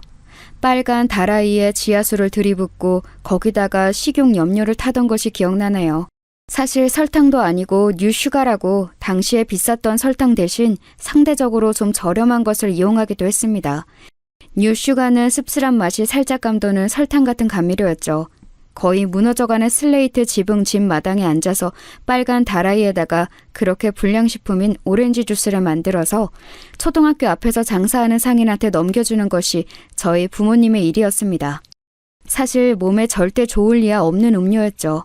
게다가 아이들이 먹기에는 정말 끔찍한 물건인데 그때 당시에는 그게 특별히 심각하게 위험한 일이라는 것도 몰랐답니다. 다라이는 제대로 씻지도 않았고 지하수도 안전한지 아닌지 전혀 모르는 상태였는데도 말이죠. 그때는 지금하고는 아예 개념 자체가 다르기는 했으니까요. 이런 일들은 종류가 무척 많았답니다. 이름 모를 생선살로 과자 같은 걸 만들기도 하고 아이스크림이라면서 얼린 음료수를 내다 상인에게 넘기기도 했습니다. 지금 생각하면 기야말 일이지만 그래도 그때 부모님이 이를 가리지 않고 열과 성을 다해 하신 덕분에 저희 자매들은 잘 클 수 있었죠. 어린 시절에는 정말 많이 가난했는데 점차적으로 그래도 사정이 나아져 갔어요. 물론 그렇다고 평균적인 집이 될 수는 없었습니다만 그런데 그러다가 사달이 난 거였죠. 아버지가 교통사고를 당하셔서 자리에 누워 일을 하지 못하시게 된 거였어요. 아니, 일을 못하시는 건 둘째치고 병원비가 아주 많이 들어가게 되었었죠. 제가 겨우 고등학교 갓 들어갔을 때였는데 집안은 아주 초상집 분위기였답니다. 어떻게든 무슨 수를 내야 저희 식구들이 먹고 살고 아버지 병원비도 낼 수 있을 거였어요. 그런데 그 무슨 수라는 게 저에게 떨어졌죠. 그 시절에는 어지간히 잘 사는 집들은 전부 식모를 쓸 때였습니다. 대부분의 식모는 20살이 아직 안 된 어린 여자아이들이었는데요. 지금 생각하면 이게 무슨 인권 착취 같은 소리냐고 하실 분들이 많겠지만 당시에는 그게 그냥 보편적이었어요. 먹고 살기 힘든 집에서 여자애들 데려다가 적당히 일 시키면서 월급도 주고 먹여주기도 하는 그런 거였거든요. 저희 동네에도 마침 아주 잘 사는 한의원 집이 있었는데 그 집에 식모가 사정이 있어 나갔다면서 구한다고 하더군요. 저희 어머니는 급히 그 집에 가서 우리 집 둘째 딸이 나이가 고등학교 1학년밖에 안 되었는데 혹시 식모를 쓸 생각이 없냐고 물으셨어요. 그 집에서는 제 나이하고 할 줄 아는 걸 묻더니 그 정도면 괜찮겠다면서 데리고 오라고 하셨습니다. 아무리 가난해도 집에서 살다가 남의 집에 식모로 가는 일은 아주 서러웠어요. 그래도 다행히 동네에 있는 이웃이기는 했지만 그래도 서러운 건 서러운 거였죠. 원래 시골에서 몸 의지할 곳 없는 여자애들이 가는 것이 식모였기 때문에 내가 그런 애들하고 비슷한 처지가 되었다고 생각하니 더 그랬던 것 같습니다. 하지만 용 빼는 재주 있나요? 아버지는 편찮으시고 집 식구들은 다 굶어 죽을 위기니까 저로서도 어떻게 할 도리가 없었죠. 그래서 결국은 얌전하게 그 댁으로 들어갔어요. 식모는 밤 늦게까지도 그 댁 사람들이 부르면 바로 일어나서 일을 해야 하기 때문에 집으로 꼭 들어가야 하는 위치였죠. 그 댁 작은 방을 내주셔서 들어가 살게 되었습니다. 처음에는 무척 서럽고 힘들게 생각했는데 지내다 보니까 생각보다는 괜찮았어요. 아무래도 저희 집은 동네에서 제일 구석진 곳에 있었고 슬레이트 지붕을 인 납작한 집이어서 여름에는 정말 미친 듯이 더웠거든요. 사우나나 찜질방 저리 가랄 정도로 덥고 습도가 높았어요. 하지만 잘 사는 집이라서인지 한옥기와 지붕도 높고 마당도 작지만 있어서 물을 뿌려 두셨거든요. 여름에는 마당 한켠에 물을 담가두고 거기에 수박도 넣어두고요. 음식을 잘 해잡수는 집이라서 저도 그곳에서 그간 먹어보지 못한 음식들을 잘 얻어먹었었지요. 일은 열심히 하는데도 살이 도리어질 정도였어요. 그리고 그 댁 어른들도 좋은 분들이셨고요. 어르신이 한의원을 하셨는데 상당히 용하다고 소문난 분이어서 저희 아버지 침도 따로 놔주시고 약도 지어주시면서 돈도 받지 않으셨습니다. 덕분에 아버지가 절름거리면서라도 일어나 움직이실 수 있게 되어 무척 기뻤었죠. 하지만 그 댁 자녀들은 좀 못된 데가 있어서 제가 밤에 일 마치고 좀 쉬려고 하면 꼭 불러다가 물을 떠다 달라, 옷을 다려달라, 신발을 가져다 달라 이래저래 시키는 일이 많았어요. 그렇다고 아주 악하고 못된 애들은 아니었는데 좀 얄미운 구석이 있었죠. 어떨 때는 그렇게 당하는 것이 억울해서 한 달에 한 번 있는 쉬는 날에 집에 가서 언니한테 마구 일러댔어요. 어린애들이 그렇게나 저를 부려먹는다고요. 사실 언니는 첫째 딸로서 자기가 집안을 책임지지 못하고 제가 대신 고생을 하는 것에 무척 미안함을 표현하고는 했어요. 언니는 저하고 5살 차이로 이미 20살이 넘어 성인이었기 때문에 식모로 들어가기에는 나이가 좀 있었던 거였죠. 원래 언니가 자기가 가겠다고 했지만 그 댁에서도 좀 어린아이가 그 집 자녀들이 대하기도 낫다면서 거절했었어요. 그런 상황이니 언니가 저한테 얼마나 미안했겠어요. 하도 미안해해서 제가 걔네들이 그렇게 못된 애들은 아니라고 그냥 좀 얄미울 뿐이라고 언니한테 도리어 해명을 해야 할 정도였죠. 장녀로서 아무것도 못해서 정말 너무 미안하다면서 언니는 제 손을 잡고 계속 주무르고 크림을 발라주었어요. 당시에는 화장품 크림을 방문 판매 아주머니들이 팔고는 했었는데 언니가 몰래 그거 하나를 사놓고서 제가 물일 때문에 손이 튼 걸 보고는 발라주고 했었죠. 언니의 그 손길 하나가 얼마나 큰 위로가 되었는지 몰라요. 당시 엄마는 아버지를 간병하고 돈을 버느라 저한테 신경을 쓸 여력이 없었고 언니 역시도 밖에 나가 식당에서 일을 하면서 돈 버느라 바빴는데 엄마가 아닌 언니가 저한테 정말 많이 배려를 해주었거든요. 동생은 아직 어렸지만 저한테 미안하다면서 빨리 다시 같이 살고 싶다고 매달렸었고요. 그래도 어려웠던 그 시절을 저희는 최선을 다해 같이 이겨냈어요. 주인댁 어르신의 침과 약 덕분에 아버지가 조금씩이라도 거동을 하게 되었고 덕분에 어머니의 간병 부담이 상당히 줄어들게 되었습니다. 언니는 식당에서 일하면서 그 식당 주인 눈에 들어서 좀 더 높은 급여를 받게 되기도 했고요. 그 즈음에 제가 20살이 넘게 되면서 주인 댁에서 나오게 되었죠. 아직 아이들이 어린이 고등학생쯤 되는 식모여야 애들이 좋다면서요. 주인 댁 어르신은 좋은 분이었기 때문에 제가 그만둘 때쯤 꽤 큰 돈을 저한테 쥐어주셨습니다. 지금으로 말하면 이를테면 퇴직금 같은 거였죠. 어르신이 하셨던 말씀이 기억나네요. 갑자기 큰 돈 생겼다고 막 쓰지 말고 꼭 이거 쥐고 발판 삼아 더 잘 살 생각을 해야 하는 거란다. 알겠니? 어르신이 하신 말씀은 진심으로 걱정해서 하신 말씀이었습니다. 아예 돈을 써본 적이 없는 애한테 큰 돈을 쥐어주니 아무래도 걱정이 되셨던 것 같았어요. 하지만 그 돈을 알게 된 어머니는 당연히 집안 식구들이 나눠 써야 한다고 주장하셨습니다. 그게 논쟁거리가 된다고도 생각하지 않으셨던 것 같아요. 그냥 그때까지 모든 식구들이 나가서 돈을 벌어오면 곧장 집안 생계비로 전부 다 써버렸으니까요. 하지만 저는 그때 처음으로 좀 억울한 마음이 들었습니다. 당시에는 이미 언니와 어머니 그리고 제가 그간 벌어왔던 돈이 모여서 생계에 큰 지장은 없었어요. 어르신의 도움으로 아버지도 이제 거동이 가능해서 병원비도 크게 들지 않았고요. 아니, 그때쯤 이미 병원에서는 아버지가 아무리 치료를 받아도 이 이상 낫지는 않을 거라는 판단을 내린 뒤였습니다.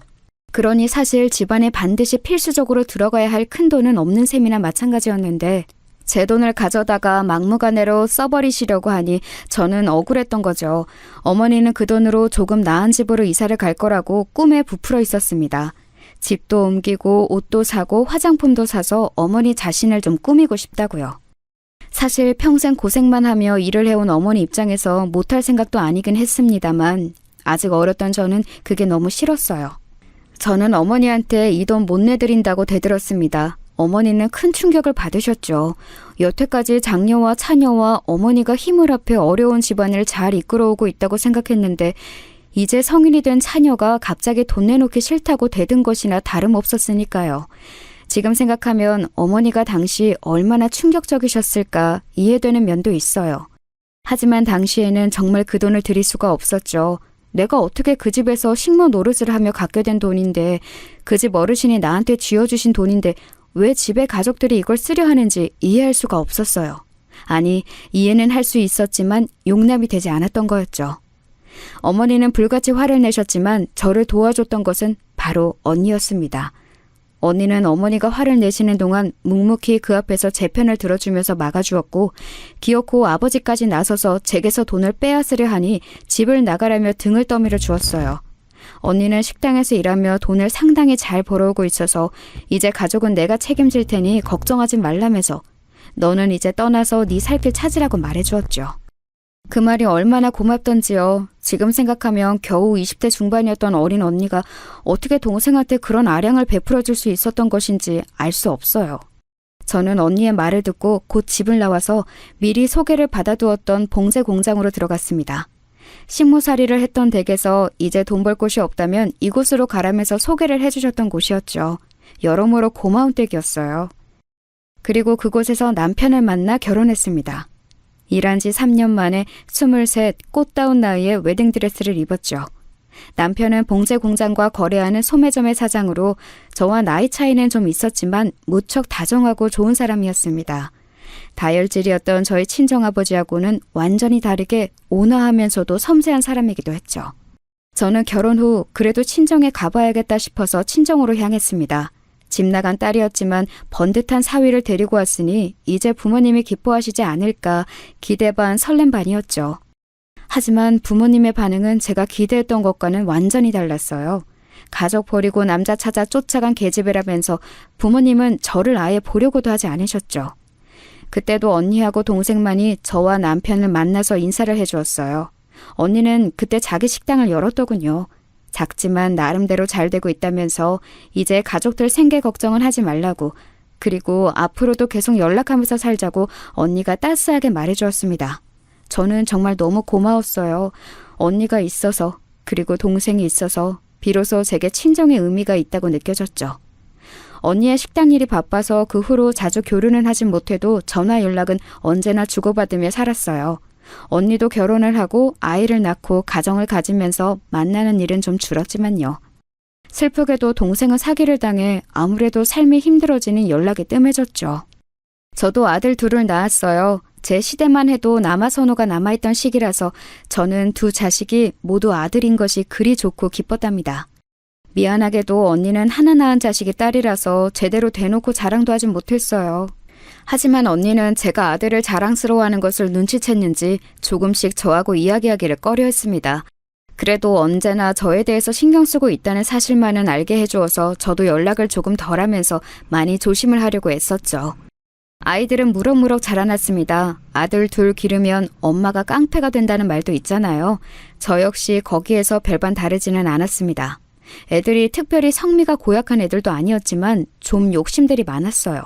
큰애는 작은애가 뭘 물고 있으면 꼭 그걸 빼앗아서 자기가 먹어야 성미가 풀렸고, 작은애는 큰애가 가지고 노는 장난감을 항상 뒤로 빼돌려서 자기 침대에 갖다 놓더라고요.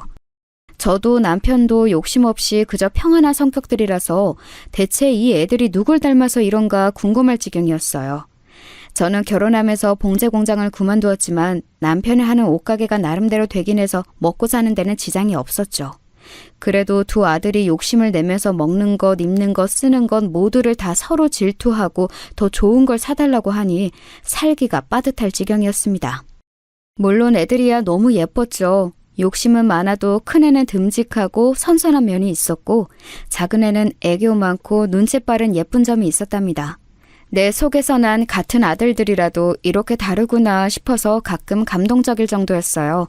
애들 기르면 언제나 자기도 모르게 감동하고 좋은 추억이 남는 그런 시간들이 있잖아요.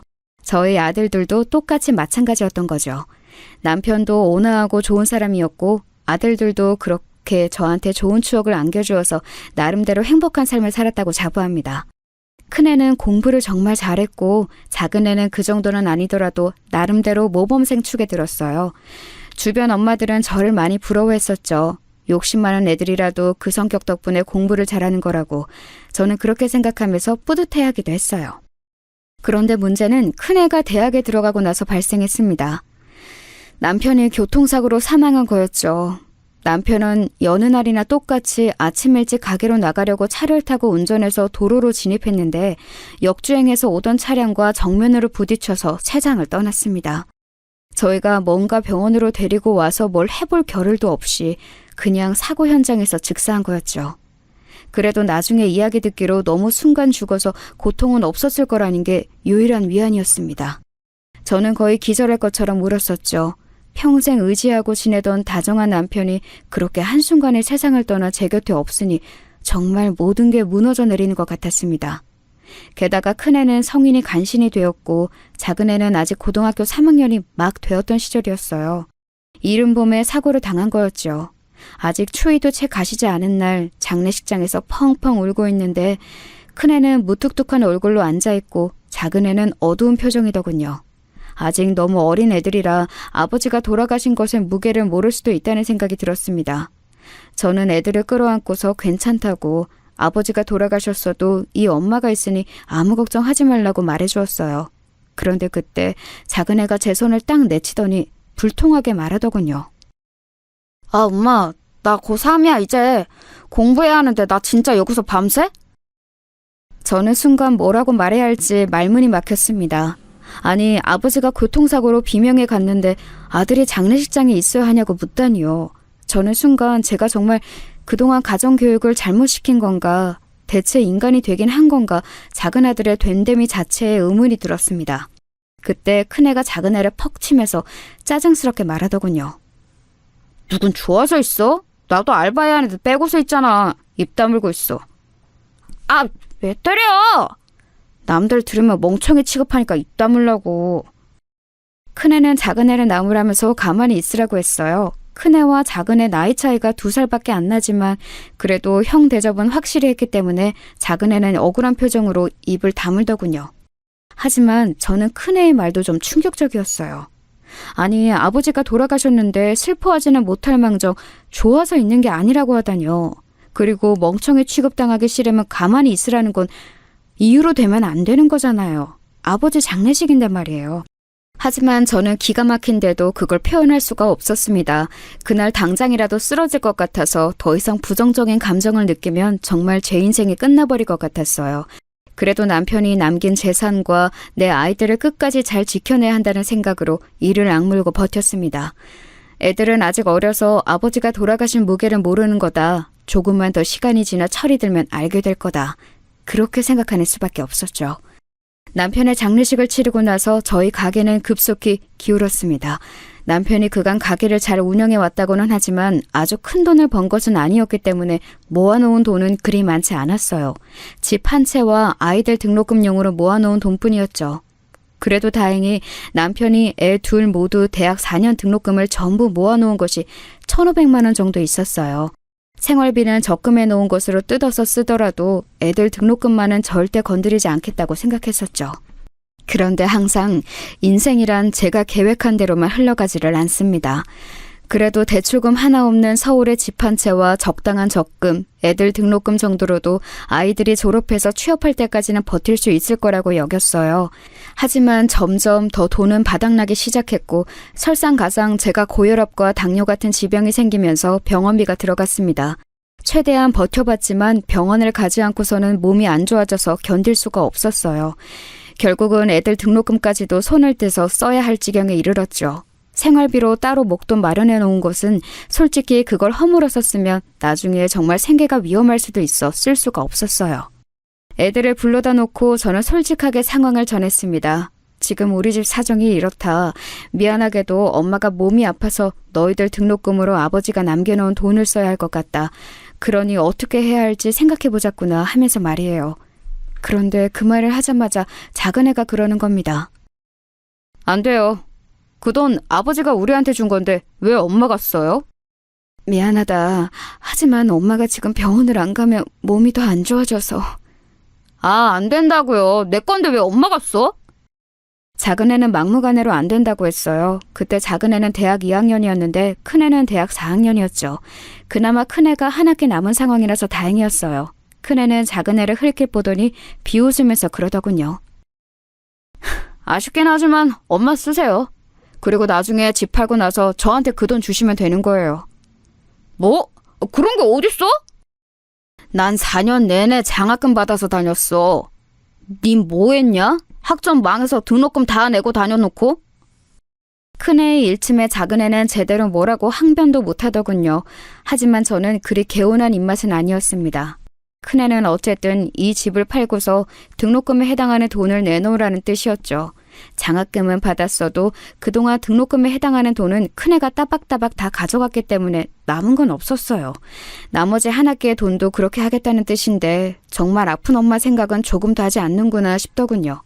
물론 제가 아파서 아이들 앞으로 마련해 놓은 돈을 써야 하는 건 너무도 미안했지만 그래도 좀 씁쓸했어요. 일단 나중에라도 돈이 생기면 주겠다 애들한테 약속하고서 제 치료를 먼저 했죠. 몸은 여러 면에서 훨씬 나아지기는 했어요. 아무래도 집중적으로 치료를 받아서. 그러고 나서 애들이 졸업한 이후에 이제 취업을 했죠.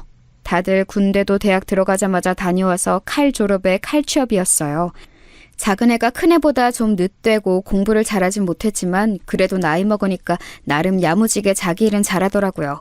물론 그것만 해도 참 감사하긴 했습니다. 나이 먹어 자기 앞가림 못해 부모 속 썩이는 애들이 한둘이어야죠. 취업하고서 큰애와 작은애 둘 다 20 후반일 때 결혼했어요. 큰애는 좋은 대기업에 들어가서 아주 미인을 만나더라고요. 게다가 상당히 친정이 잘 사는 집안이라 저한테도 우리 집이 꿀려 보이면 안 된다고 성화가 말도 아니었어요.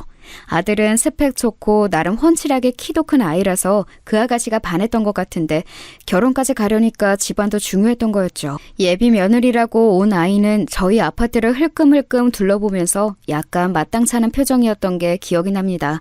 그럴 때마다 큰애가 불안한 듯이 며느리 눈치를 봤었고요. 언제나 제 앞에서는 당당하고 할 말 다 하던 큰애라서 며느리 앞에서 그렇게 불안하게 좌불안석인 걸 보니 굉장히 낯설더라고요. 큰애는 상견례를 할 때도 어지간히 성화를 부렸어요. 우리가 집에 잘 살진 못하니까 어머니라도 교양 있고 우아한 부인으로 보여야 한다면서요. 그쪽 집안이 뭔가 바깥 사더니 법 쪽에 종사하고 괜찮은 집안이라서 우리 집도 그러기를 바라는 것 같았어요. 하지만 저는 애초에 가난한 집에서 살고 식모일을 하다가 봉제 공장에 들어갔던 여자인걸요. 어떻게 갑자기 교양 있는 귀부인이 되어서 그 사람들 비위를 맞춘답니까? 저희 남편이 살아있었어도 마찬가지였어요. 남편도 그저 소매점으로 먹고 살던 평범한 장사치였고 그렇게 좋은 집안 사람들하고 마주할 능력 같은 건 없었죠. 그래도 상견례에서 만난 사도는 그리 나쁜 분들은 아니었어요. 제가 그렇게 좋은 레스토랑에 익숙하지 않아서 쩔쩔맸지만 이해하는 얼굴로 지켜봐 주시기도 했습니다. 예비 며느리도 그저 웃고만 있었고요. 하지만 도리어 큰애가 저한테 난리를 부렸죠. 이런 곳에 안 와본 티 내지 말라고 촌스럽다고요. 한식집이었는데 직원이 와서 따로 음식을 덜어주고 고기도 내주고 하더라고요. 저는 그것도 모르고 먼저 반찬 나오자마자 그냥 집어먹고 제가 좋아하는 찬이 나와 살짝 당겨서 맛을 봤던 것뿐이었어요. 별로 잘못한 것도 아니었는데 큰애는 정말 난리도 그런 난리가 없었죠. 큰애가 그렇게 조바심을 내는 걸 보고 작은애가 한참이나 비웃었어요. 자기는 형처럼 저렇게 눈치 보는 결혼은 안 할 거라면서요. 그래도 큰애는 별탈은 탈 없이 결혼했습니다. 그리고 3년쯤 뒤에 작은애는 자기 직장에서 만난 아가씨를 데리고 왔습니다. 작은애가 데려온 예비 며느리는 또 뭔가 저희 집하고 다른 의미로 잘 맞지 않았어요. 가리기는 했지만 손목 쪽에도 문신이 살짝 보였고 발목에도 문신이 있었어요. 작은애의 말로는 멋쟁이라서 그렇다고는 하는데 저희 시대에는 사실 문신이 그렇게 좋은 모습이 아니긴 하잖아요. 그래서 저는 좀 미신쩍은 얼굴로 있었는데 새치만 큰 며느리하고는 다르게 작은 며느리감은 아주 살갑게 어머님 어머님 하면서 잘 달라붙더라고요. 애가 그렇게 나오니까 저도 그냥 좋아서 오냐오냐 하게 되었고요. 사실 작은 며느리감은 제가 선호할 만한 애는 아니었어요. 친정 부모님은 두 분 다 안 계시고 어릴 때 아버지가 돌아가신 후 최근 어머니가 돌아가셨다고 하더라고요. 편못을 하에 자랐다는 건데 며느리감으로 선호할 만한 가정 환경은 아니었던 거죠. 게다가 대학을 나온 아가씨도 아니고 고졸이었고 작은애 직장에서는 격리로 일을 하고 있던 아가씨였고요. 그래도 아들이 행복하다면 제가 어떻게 말리겠습니까? 그래서 그냥 결혼을 시켰죠. 사실 제가 큰애나 작은애 둘 다한테 별다르게 할 말이 없었어요. 제가 비록 어미이기는 했지만 별다른 능력이 없어 남편이 남긴 돈으로 먹고 살고 있었고 그 때문에 애들 결혼 비용도 많이 대주진 못했거든요. 사실 아예 대주진 못할 지경이었는데 집을 팔아서 일부를 주기는 했습니다. 큰애가 결혼할 때 그랬거든요. 자기 등록금 제가 병원비로 썼던 거 결혼식에 쓰게 해달라고요. 그런데 제가 뭐 돈이 있나요? 그래서 제가 살던 집을 팔고 그 돈을 일부 떼어서 주기로 했죠. 큰애는 좋은 집 딸하고 결혼해서인지 지금 당장 돈을 더 주기를 바라기도 했어요. 이왕 유산으로 줄 거 그냥 자기한테 지금 달라는 시기였죠. 그럼 엄마는 어디 가서 살라고 이러는 거니? 경기도 쪽으로 가면 전세 싸요. 빌라 쪽 가시면 얼마든지 그 돈 절반만 가지고도 구해요. 아니 그럼 나는? 형이 그만큼 가져가면 난 결혼할 때 빈털터리로 가요? 형 줄 거면 나도 그만큼 지금 주든가. 나중 되면 아예 남는 것도 없어서 나만 닥쳤던 게 되는 거 아니야? 정말 아찔하더군요. 작은 아들은 아직 큰아들 결혼할 때 결혼할 사람조차 없었는데도 자기가 받을 돈이 없을 게 걱정된다면서 자기도 돈을 주기를 바랬어요. 큰아들은 작은 아들이 회방을 놓자 울컥하는 듯한 모습이었지만 자기도 할 말은 없었죠. 장남이라는 걸 내세워서 조금 더 받으려고 들고 심지어 그냥 유산 줄 거 지금 달라고 아파트 판 돈을 죄다 내놓으라는 식으로 말하기도 해서 제가 일단 막아섰어요. 그럼 너희들 이 돈 다 나눠주고 나면 엄마 모실 거니? 그건... 당연히 모시죠. 같이 살면 되잖아요. 뭐가 문제예요? 큰아들은 지금 당장 결혼하는 상황이니 제대로 말을 못하는데 작은 아들은 철딱서니 없이 잽싸게 대답하더라고요. 저는 작은 아들의 그 말도 믿을 수 없었지만 큰아들이 바로 대답하지 못하는 것도 너무 서운했어요. 하지만 큰아들은 한참이나 고민하더니 이윽고 고개를 끄덕이더군요. 사실 뭐 그 돈 주시면 꽤 큰 집 구할 수 있을 테니까 그럼 모시고 사는 거 어렵지 않죠. 그 말 믿어도 되는 거니? 전 쟤하고는 달라요. 될 만할 때 말하는 거예요. 큰아들은 조금 차갑게 대답했지만 도리어 그 말이 작은 아들의 호언장담보다 미더웠어요. 그래도 제 말에 조금이라도 고민을 하고서 대답을 한 거였으니까요. 그래서 큰애 결혼 직전에 아파트를 팔아서 애들한테 나눠주었죠. 저한테는 정말 생활비 몇 푼밖에 남지 않았고 그래서 큰애는 결혼 직후부터 저와 같이 살아야 했습니다. 큰며느리는 대놓고 싫은 티를 내지는 않았지만 그래도 마땅찮아하는 기색이 종종 보였어요. 그건 너무 당연한 일이기는 했죠. 요즘 며느리들이 어디 결혼하고서 합가할 생각이나 하나요? 하지만 어쨌든 큰아들이 어떻게 설득하기는 했는지 제가 같이 산다고 했을 때 별말 없이 받아들이더군요. 적어도 제 앞에서 대놓고 뭐라고 하지는 않았어요. 그것만으로도 감지덕지였죠. 다만 큰아들은 제가 집에 있을 때 꼭 방 안에만 있으라고 당부했어요. 지금 사돈 댁에서도 제가 아들 부부와 같이 산다는 사실을 무척 안 좋게 생각하신다면서 며느리한테 거슬리지 말고 제발 방 안에서 별일 없으면 나오지 말라는 말을 반복해서 제게 하기도 했죠. 솔직히 제가 제 아들하고 같이 사는데, 그리고 이 집을 마련할 때 제가 살던 아파트에 돈도 들어갔는데 제가 그래야 하는 이유를 알 수 없었지만, 그래도 신혼부부 집에 제가 합가를 한 것이니 전후 사정이 어찌 되었든 저는 큰아들 말을 지키려고 애를 썼어요. 애들 부부 생활에 제가 방해가 되면 안 된다는 생각에서였습니다. 그건 어미로서 어쩌면 당연한 일이기도 했고요. 처음 2, 3년은 어찌어찌 지나갔어요. 아직 애가 없으니 큰아들 부부는 주말에 거의 외지로 나들이를 갔고 빈집에서 저는 주말만이라도 숨통이 튀어서 살 수가 있었죠. 사실 남편이 남긴 유산도 이제 거의 없는 상황에 그렇게 살 수 있는 것도 다행이라는 생각이 들었습니다. 어쨌든 남의 집이 아닌 아들네 집에서 생활하는 것이었으니까요. 그런데 작은 아들이 결혼하면서 집을 얻고 나서 상황은 돌변했습니다. 작은 아들은 큰애가 결혼할 때 동시에 받았던 재산을 그 사이에 제법 많이 써버려서 집도 작은 걸 마련할 수밖에 없었어요. 그런데 큰애는 기다렸다는 듯이 저를 작은애한테 넘기려고 했던 거였죠. 이제 네가 어머니 모셔야지. 여태 내가 3년 모셨으니 이제부터 네가 3년이야. 아니, 우리 집 진짜 코딱지만 하고 방 딱 한 개인데 무슨 엄마를 우리가 모셔? 그럼 돈만 쏙 빼먹고 안 모시겠다고? 너 돈 받으면서 호언장담했던 거 기억 안 나? 형이 더 많이 받았잖아. 그러니까 형이 모셔야지. 내가 얼마 더 받았지? 1,000만 원 더 받았나? 야, 양심 좀 있어라. 제가 보는 앞에서 큰아들과 작은아들은 서로 그런 식으로 대거리하면서 싸웠어요. 정말 어찌나 화가 나고 분하던지요. 아들들이 서로 저를 모시기 싫다고 서로 떠넘기려고 거의 드자빚을 직전까지 가는 꼴을 보니 제가 헛살았다 싶었습니다. 하지만 동시에 제 수중에 돈이 전혀 없었기 때문에 화가 나도 멀거니 보고 있을 수밖에 없었어요. 제가 애들 혼내고 나면 갈 곳이 아무 데도 없어서 그냥 길바닥에 나앉을 수밖에 없었거든요. 다 늙은 나이에 지금 어디 가서 일할 곳을 찾을 수도 없는 노릇이었고 그저 애들 싸우는 걸 처분만 바라는 심정으로 바라보고 있었죠. 결국 작은 아들이 저를 데려가게 되었어요. 방 하나 있는 집에 가서 대체 나를 어떻게 모시겠다고 하는 것인지 의문이 들 수밖에 없었습니다. 작은 며느리는 결혼 전 그렇게나 사근사근 하던 얼굴을 싹 지운 채 우거지상을 한 채로 저를 맞이했어요. 도무지 어른을 대하는 얼굴이라고는 볼 수 없을 정도로 대놓고 짜증을 내고 있는 표정이었죠. 결국 불편한 동거가 시작되었습니다. 작은 아들네는 거실에서 자고 제가 방에서 자는 상황이었어요. 방도 크지 않은데 거기에 작은 아들 부부의 온갖 짐이 다 들어와 있었고 바닥에는 저 혼자만 잘 수 있는 딱 그 정도 크기의 공간만 있었고요. 이불을 펴면 제가 제대로 움직이지도 못하고 차렷 자세로 잘 공간이었어요. 그리고 제가 자려고 불 끄고 누우면 작은 며느리가 멋대로 불을 켜고 들어와서 물건을 찾아 나가고는 했죠. 처음에는 어머님 죄송하다는 인사라도 있었는데 조금 지나니까 아예 그 말도 없이 뚱한 표정으로 들어와서 멋대로 불을 켜고 뒤적거리고 온갖 시끄러운 소리를 내더라고요. 얼마나 힘들었는지 말도 못합니다. 그렇게 작은 아들내서 몇 년을 거의 몸이 굳어질 지경으로 지냈어요. 낮에는 거의 쫓겨나듯이 밖으로 나와서 동사무소 의자나 은행 의자에 앉아서 눈치를 보면서 시간을 죽이기도 했습니다. 작은 며느리가 집에 있으면서 제가 있는 기척이라도 들리면 대놓고 물건을 던지면서 짜증을 부렸거든요. 그 꼴을 보기 싫어서라도 제가 나와야 했던 거였죠.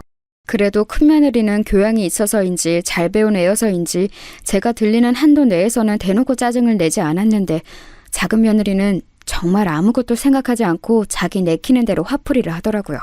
그렇게 작은 아들네와 사는 게 얼렁뚱땅 10년이 지났어요. 처음에는 작은 아들네가 3년 만에 저를 내보내려고 했지만 거의 그 시기가 지날 즈음 작은 며느리가 아이를 낳고 나니 그 애를 봐줄 사람이 필요했던 게지요. 저는 손주를 봐주면서 그래도 작은 아들네 집에서 버틸 수가 있었습니다. 하지만 애가 나이를 먹고 초등학교에 들어갈 나이가 되자 이제 작은 며느리는 노골적으로 제가 귀찮다는 듯한 기색이었어요. 그러자 작은 아들이 기다렸다는 듯이 일어나서 저를 끌고 큰아들네로 갔죠. 애들 사이에서는 또다시 싸움이 벌어졌습니다. 이제 10년이 지났으니 형네가 데려가라고 작은 아들이 저를 큰아들네로 데려가서 요구했던 거였죠. 자기는 충분히 아주 오랜 시간 저를 데리고 있었다고 생각하더군요. 하지만 제가 공짜로 있었던 것도 아니고 집안일이며 육아며 거의 제 손으로 다 했었던 건 기억도 나지 않는 듯이 굴었습니다. 작은 아들은 막무가내로 제 짐을 전부 싸서 들고서는 큰아들네 아파트 문 앞에 내려놓고 저를 거기 데려다 놓고서는 큰아들을 불러내서 모시라고 요구했어요. 큰아들은 지금 당장은 곤란하다고 짐 정리도 해야 하고 여러 가지 준비해야 한다고 말했지만 작은 아들은 귓등으로도 듣지 않았습니다. 소란에 나와본 큰며느리도 답답한 얼굴을 하고 있었죠. 저는 더 답답했습니다. 큰아들네도 난임으로 작은아들네보다 좀 늦기는 했지만 그 사이에 아이가 태어나서 육아 중이었고 저하고 같이 살기엔 정말 마땅하지 않은 상태였기 때문이었어요. 다만 제가 들어가면 아이를 봐줄 수는 있겠다 싶기는 했습니다. 다만 큰며느리네 안사돈과 그쪽에서 붙여준 시터가 아이를 돌봐주고 있어서 제가 잉여 인력일 수도 있기는 했지만요. 결국 작은아들의 막무가내에 못 이겨서 큰아들은 저를 집 안으로 들였습니다. 큰며느리는 이전과는 달리 저를 제대로 보려고도 하지 않더군요. 지긋지긋하다는 듯한 표정을 지우지도 않은 채 그냥 아이를 안고 들어가서 방에서 나오지도 않았습니다. 그나마 당시 안사돈은 안 계셨고 사돈댁에서 붙여준 시터만 있더라고요. 저는 정말 머쓱하고 어찌 몸둘 바를 몰라 쩔쩔매며 거실에 서 있는데 큰아들이 대충 제 짐을 들고 작은 방 하나에 밀어넣었습니다. 들어가 보니 창고로 쓰는 을씨년스러운 방이었어요. 그 사이에 큰아들은 더 큰 집으로 이사를 해서 아예 골방을 하나 만들어둔 모양이더군요. 큰아들도 며느리도 아무 말도 없어서 저는 입도 못 연 채로 그날 밤을 지냈습니다. 시터가 대충 가져다주는 밥으로 밖에 나가지도 못하고 밥을 먹었어요. 화장실은 그 방 바로 앞에 있는 작은 화장실을 급히 들어갔다가 나오는 정도로 처리했고요. 제대로 씻지도 못하고 눈치가 보여서 몸을 어찌 움직이지도 못했습니다. 아마 그 주 주말이었을 거예요. 갑자기 큰며느리가 저를 불러내더군요. 그것도 상당히 사근사근한 말투로요. 어머님, 혹시 저희 나가는데 같이 나가지 않으실래요? 나간다고? 네, 어머님, 저도 와 있어요. 저는 무척 놀랐어요. 작은 며느리하고 큰 며느리는 직접 싸우지는 않아도 아주 대면대면한 사이였죠. 하지만 갑자기 둘이서 같이 서서 밖에서 저를 부르니까 게다가 같이 외출하자고 하니까 너무 이상한 거였어요. 저희 지금 지방 쪽에 카페 가려고 하거든요. 큰 카페인데 제 친구가 연 곳이 있어서 같이 가세요. 저희 집 오신 다음에 꼼짝도 못 하셨잖아요. 큰며느리는 방긋방긋 웃으면서 그렇게 말했어요. 뭔가 미심쩍었지만 큰며느리가 그렇게까지 말하는데 제가 안 된다고 할 수도 없잖아요. 그래서 그냥 둘의 뒤를 따라 나섰습니다. 큰며느리가 운전대를 잡고 작은며느리가 앞에 탔어요. 저는 뒷자리에 앉아서 오랜만에 몸을 쭉 펼 수가 있었죠. 큰아들 부분의 차가 참 좋았거든요. 승차감도 고요하고 그래서 저는 며칠간 계속 신경이 곤두서 있어서 한잠도 자지 못해서 결국 깜빡 잠이 들고 말았었죠. 그런데 제가 비몽사몽하는 동안 앞에서 둘이 뭔가 두런두런 이야기를 하더라고요. 제가 그렇게 잠이 들었다가 다시 살짝 깨어났는데 순간 작은 며느리가 속삭이는 소리가 들려왔습니다. 형님, 정말 이렇게까지 해야 해요? 어쩔 수 없잖아. 어차피 우리 신랑이랑 도련님도 동의한 거고. 그건 그렇지만. 동서가 모시고 살겠다면 말리지 않겠지만 우리로서는 요양원에 보내는 게 최선이야. 언제까지 어머니 모시려고? 말도 안 되지. 맞는 말씀이긴 하죠. 둘이 작은 소리로 속삭이는데도 그 소리가 저한테는 청천벽력처럼 크게 들려오더군요.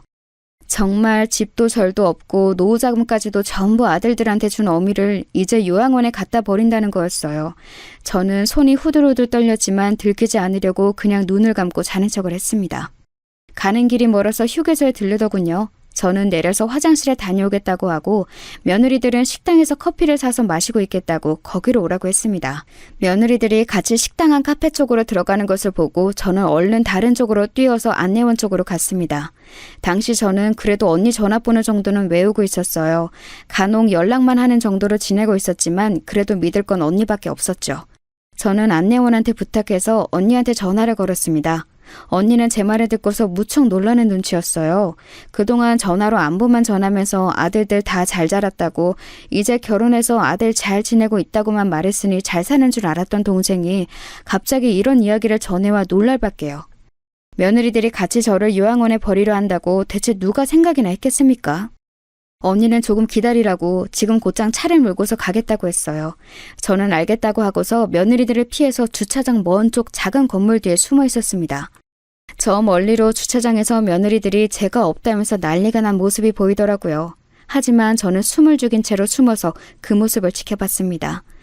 며느리들은 크게 한참이나 떠들더니 결국 포기하고서 차를 타고 떠나더군요. 그러고 나서 얼마가 지났을까요? 언니가 말했던 파란색 승용차 한 대가 휴게소 앞으로 바삐 달려왔습니다. 아주 새파란 차라고 언지를 해주었기 때문에 눈여겨보고 있었는데 거기서 곧장 언니가 내리더라고요. 그래서 저는 얼른 뛰어나가서 언니 손을 붙잡았지요. 언니는 너무 놀란 얼굴로 대체 이게 뭐냐면서 곧 울 것처럼 말해줬어요.